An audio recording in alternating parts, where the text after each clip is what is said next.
के अंदर पार्ट 4 के वीडियो में हम देखेंगे आगे का टॉपिक। उसमें हमें पता चल जाना चाहिए कि हमने एड्सॉर्प्शन वर्ड समझ लिया है। अब एक ऐसा नया वर्ड हम समझने जा रहे हैं जिसका नाम है एड्सॉर्प्शन आइसोथर्म। क्या नाम है? Adsorption isotherm. ये क्या समझाता है हमें? यहाँ पे ये एड्सॉर्प्शन है, मैं कुछ चीज आपको समझाना चाहता हूँ फिगर से। चलो, ये क्या है? एड्सॉर्बेंट, जिसकी सरफेस पे एड्सॉर्प्शन होना है। और ये कौन है? ये मुझे बताइए आपको। यस, ये कौन है? जो होता है और कभी कभी यहां पे बैठ जाता है। तो ये है आपका एड्सॉर्बेंट। ये दोनों में डिफरेंस क्या है? This is your adsorption, adsorbent and it is adsorbate. तो what is the difference between adsorbent and adsorbate? So we can say here M, mass of adsorbent, and here is X, concentration of adsorbate। चलो, ये दो बात हो गई। ये आपका हो गया पूरा सिस्टम। अब इसको मैं एक ऐसे तरीके से लिख रहा हूं, X upon M, concentration of the adsorbate upon mass of the adsorbent is equal to proportion of adsorption। समझ लेना दोस्तों, एड्सॉर्प्शन का प्रपोर्शन क्या होता है? It is called x upon m। It is called x upon m। Now see, अब हमें कुछ साइंटिस्ट लोगों ने क्या किया कि भाई मैं क्या कर रहा हूं, यहां पे प्रेशर दे रहा हूं। किसको? गैस के मॉलिक्यूल को प्रेशर दे रहा हूं। अब प्रेशर देना, इसका क्या मतलब हो जाएगा? प्रेशर देना मतलब कंसंट्रेशन बढ़ाना। अब मैंने बोला कि मैंने प्रेशर बढ़ा दिया है, तो आप मुझे बताओ, प्रेशर बढ़ाएंगे तो एड्सॉर्प्शन बढ़ेगा कि कम होगा? ऑलवेज बढ़ेगा। और इसीलिए फ्रुंडलिच का जो ये आइसोथर्म है, फ्रुंडलिच आइसोथर्म कर्व जो है हम यहां पे आपको दिखा रहे हैं।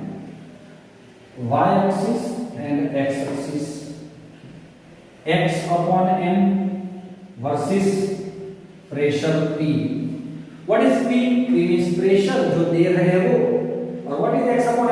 That is your proportion of adsorption. अब जीरो है, प्रेशर दिया ही नहीं तो एड्सॉर्प्शन हुआ ही नहीं। जब प्रेशर दे रहे हैं, कंसंट्रेशन बढ़ा रहे हैं, तब क्या होगा? तब हमें इतना पता चल जाना चाहिए कि यहां से अपना जो ये P है वो स्लोली बढ़ाएंगे जैसे जैसे adsorption also increase when we increase the pressure. अगर हम प्रेशर इंक्रीज करेंगे तो एड्सॉर्प्शन इंक्रीज होगा। और देखो इंक्रीज, लेकिन कुछ चीज में आपको कंफ्यूजन होगा। अगर x अपॉन m में प्रेशर बढ़ा रहे तो बढ़ रहा है तो सीधा जाना चाहिए, बढ़ते रहना चाहिए। लेकिन हायर प्रेशर मतलब हायर कंसंट्रेशन पे आपका प्रोपोर्शन वो हो जाता है, क्योंकि एक लिमिट में ही यहाँ पे बैठ सकते हैं। ज्यादा डालते रहोगे एड्सॉर्प्शन नहीं होगा, फिर वो इक्विलिब्रियम एस्टैब्लिश्ड हो जाता है और इसीलिए बाद में एड्सॉर्प्शन नहीं होता। ये कोई मैंने T1 लिया है, दोस्तों ये T1 क्यों लिया? कोई कांस्टेंट टेम्परेचर में इसको एक स्पेसिफिक टेम्परेचर T1 पे ये प्रेशर और ये इंक्रीज कर रहा हूं, तो मेरा टेम्परेचर तो कांस्टेंट था। अब मैंने कोई दूसरा टेम्परेचर लेके यही एक्सपेरिमेंट दूसरी बार करने को चाहा तो मुझे क्या मिला? I got this kind of shape. Can you see? This is is the curve, so we are using word here is curve. और ये कर्व जो है इसका मतलब ही होता है, आइसोथर्म का मतलब क्या होगा? आइसोथर्म मतलब कांस्टेंट टेम्परेचर। आइसोथर्म का मतलब ही यही होता है कि कांस्टेंट टेम्परेचर पे क्या होता है। और ये हो जाएगा T3। क्या मिला आपको? T1, T2 एंड T3 के अकॉर्डिंग देखेंगे। मैं आपको पूछ रहा हूं ये तीनों का रिलेशन क्या होगा, तो आप लोग आंसर दोगे सर T1 सबसे ज्यादा होगा, T2 से कम होगा और T3 सबसे कम होगा। यस और नॉट? Absolutely wrong. क्योंकि आपको पता है कि भाई फिजिकल एड्सॉर्प्शन के अंदर जैसे जैसे आप टेम्परेचर बढ़ा रहे हो तो एड्सॉर्प्शन कम होता है, एड्सॉर्प्शन कम होता है। यस, एक डेफिनेशन बच गया था डिसॉर्प्शन।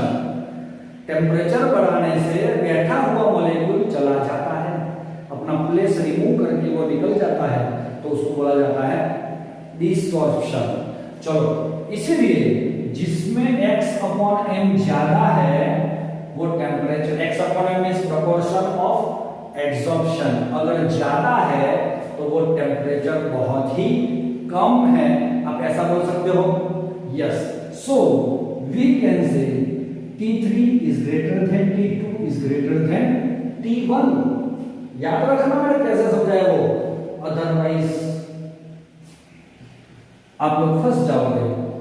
अब ये डायग्राम, ये कर्व को स्टडी कर करके बहुत सारे साइंटिस्ट ने अपने अपने एक्सपेरिमेंट से बहुत ट्राई करके उन्होंने इसको कुछ बोलने के लिए प्रयत्न किया, लेकिन उसमें फ्रूडलिच वही साइंटिस्ट इसको अच्छे से एक्सप्लेन करने में सक्सेस गया। तो उसने क्या समझा कि मेरा प्रेशर बढ़ रहा है तो x/m बढ़ रहा है, लेकिन फिर लाइफ टाइम बढ़ रहा है नहीं।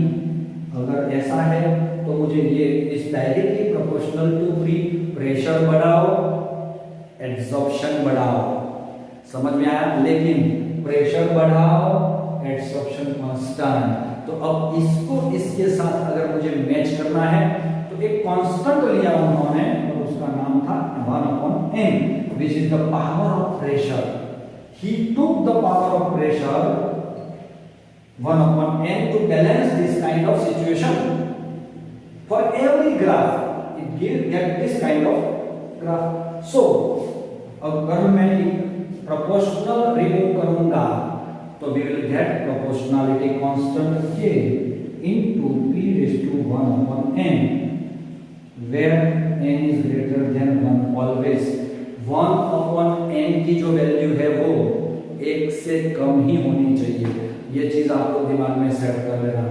1/n की वैल्यू 1 से कम होनी चाहिए, यहाँ पे 1 की वैल्यू 1 से ज्यादा होनी चाहिए, तो 1/n 1 से कम हो जाएगा। yes।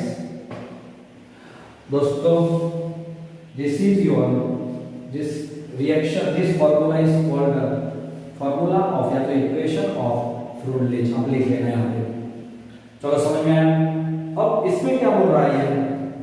If 1/n is equal to 1, अगर हम 1/n का वैल्यू 1 रख रहे हैं तो आप लोग मुझे बता सकते हो x/n is equal to k into p। मतलब क्या हुआ? x/m proportional p, मतलब it is directly proportional to p, means at a less pressure what happened at a less pressure means 1/n, your value is 1, then you get the x/n is proportional to p. More pressure, 1/n is equal to 0, then what happened? x/n is equal to k, independent with pressure, independent with pressure. समझ में आ रहा है? तो ये pressure से एकदम independent हो है हायर पे, जैसे जैसे कंसंट्रेशन बढ़ाओगे कुछ लेवल तक ही इसके मॉलिक्यूल इसके सरफेस पे एब्सॉर्ब हो सकते हैं। फिर ज्यादा कंसंट्रेशन डालने से ज्यादा एब्सॉर्प्शन, थोड़े समय के लिए थोड़े प्रेशर के लिए सही है, बाकी प्रेशर बढ़ गया या तो कंसंट्रेशन बढ़ गया तो एब्सॉर्प्शन कांस्टेंट हो जाएगा, उससे ज्यादा नहीं होगा। जितनी जगह होगी उतने ही लोग बैठ सकते हैं, फिर वो कांस्टेंट हो जाता है। Now from take a log in equation number 1 log x upon m बराबर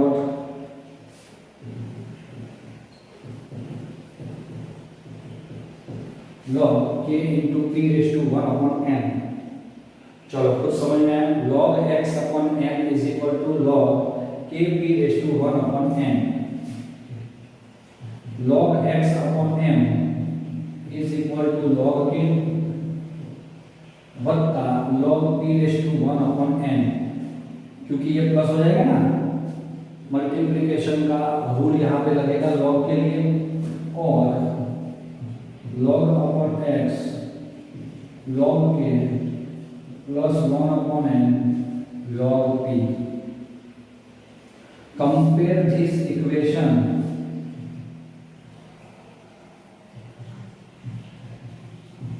y बराबर mx प्लस c, नाम सुना है, तो y मतलब log x अपॉन m।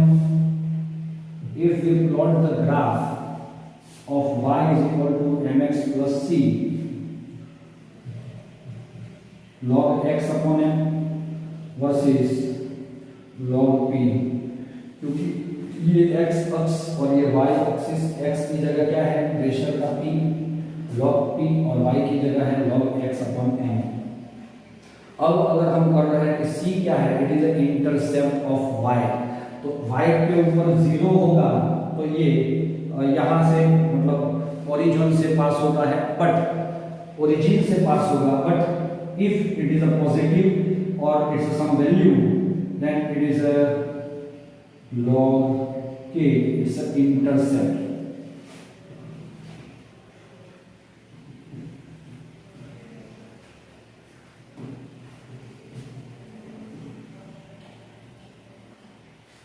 चलो intercept is equal to c is equal to log k। Okay, चलो अब इसका जो वैल्यू है ये m इज व्हाट स्लोप,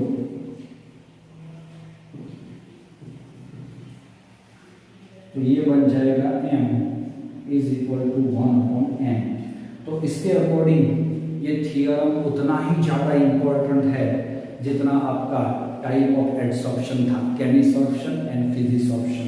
दूसरी चीज इसमें से एमसीक्यू कैसे बनते हैं, तो ये इक्वेशन तो नहीं बोलेंगे कि what is the slope of Freundlich adsorption isothermal equation और इंटरसेप्ट, ये एमसीक्यू में आ सकता है, या तो ये पूरा फॉर्मूला सही है कि गलत है वो आ सकता है। इसकी जो हम बोल सकते हैं कि रिक्वायरमेंट क्या है, अगर ये फॉर्मूला सही करना है तो n इज ग्रेटर देन 1, ये भी उतना ही इंपॉर्टेंट है। 1 upon n is equal to 1 होगा तो टेम्परेचर कैसा होगा, और उसका डिपेंड ऑन प्रेशर और इंडिपेंडेंट विद द प्रेशर, वो सारी चीज़ एमसीक्यू के अंदर आती है। ये बहुत बहुत इंपॉर्टेंट है दोस्तों, क्लियर है, अच्छे से रीड कर लें इसको।